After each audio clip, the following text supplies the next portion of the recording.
G'day, my name is Art Brown. I'm a volunteer here at the British Commonwealth Air Training Museum at McGill Field, Brandon Airport.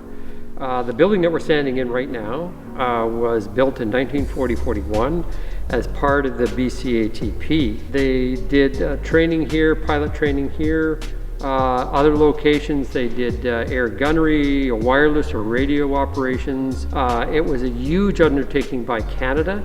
And to this day, it's probably one of the largest infrastructure programs ever initiated in Canada. And over 100,000 or more air crew were actually trained here and at other facilities across the country. So here at the museum, we are privileged to be able to provide actual flying aircraft, original aircraft from World War II that our air crew trained in. Some of those aircraft in front of me here is the Cornell or PT-26. We have a Tiger Moth, a Harvard Advanced Trainer, and behind me here the Stinson. It takes a long time to restore these aircraft, and so they're stored until we can eventually get to them and get them back, maybe not into flying condition, but certainly into a fully restored aircraft that people can see. Very famous World War II fighter. Between the Hawker Hurricane and the Spitfire were the two main aircraft flown during the Battle of Britain to save England from invasion after Nazi Germany took over most of Europe.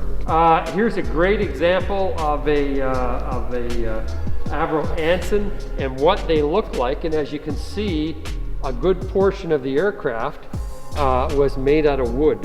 Here is one of our main display areas on both sides of all these cabinets, and it tells a little bit of the story about the BCATP. So if you had a family member that was in the RCAF during the war, and they came through the Manning Depot here in Brandon, you could probably find their name, their signature in this book.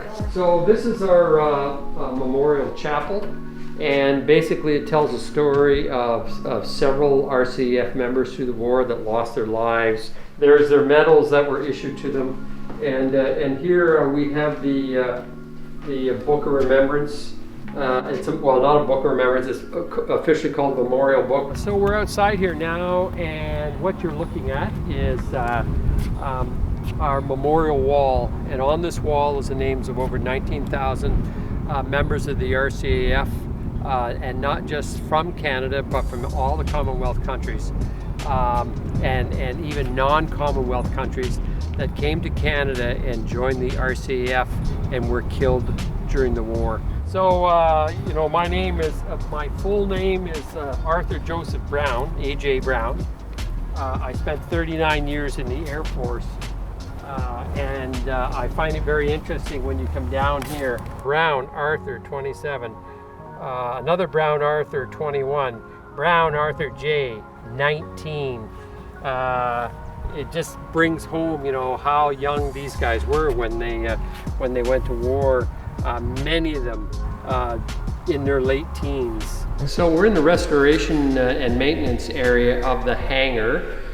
This wasn't originally here as part of the hangar. We've simply enclosed it in order to do work on our aircraft. What you're seeing here right now is building up and restoration of an actual aircraft called the Ferry Battle. If you're ever interested in becoming a member of the museum and volunteering, if you have any interest in aircraft or anything at all, you're more than welcome to come up and join the team.